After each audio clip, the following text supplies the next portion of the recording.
And talking about little chance of success, let's spend a little minute now and talk about the Victorian Liberals. They're going to lose the next election in November, possibly in another landslide. This is the group who has abandoned any notions of being a centre-right opposition to the far-left Dan Andrews government. Not only have they signed up to Labor's treaty with the Indigenous community and vowed not to change a single aspect of Labor's radical trans policies, but in an election where the biggest issue is cost of living, the Victorian Liberals are proposing emission cuts that are more drastic than those proposed by federal Labor. Instead of fighting the election on Labor's reckless energy policies that will see costs skyrocket further, the Libs have signed up to radical emission cuts. It's harebrained idiocy and cowardice.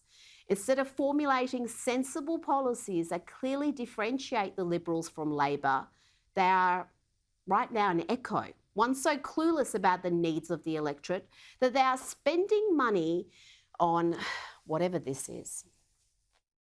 One thing to know about Dan Andrews, he's been Health Minister or Premier for 12 years. We're in the middle of a health crisis, but Dan doesn't care. He cut $2 billion from health.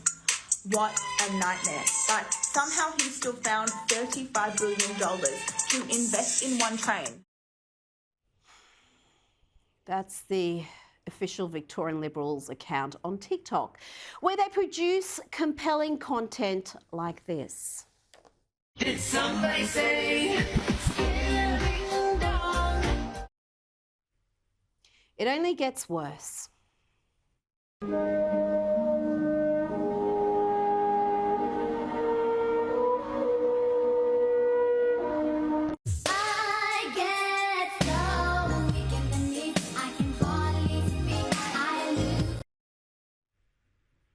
Exactly who are the Victorian Liberals trying to reach with this strategy? Last time I checked, 14-year-old girls weren't allowed to vote.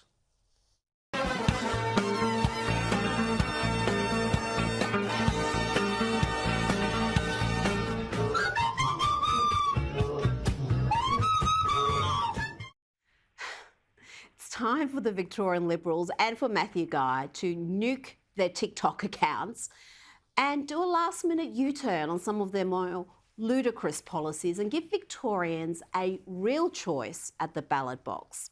The good news is those in Dan Andrews' seat in Mulgrave will have a real choice at the November poll. Independent Ian Cook is challenging the Premier, as is a humble hairdresser representing the Liberals. I'll speak to him shortly about why he thinks he can beat Dan Andrews.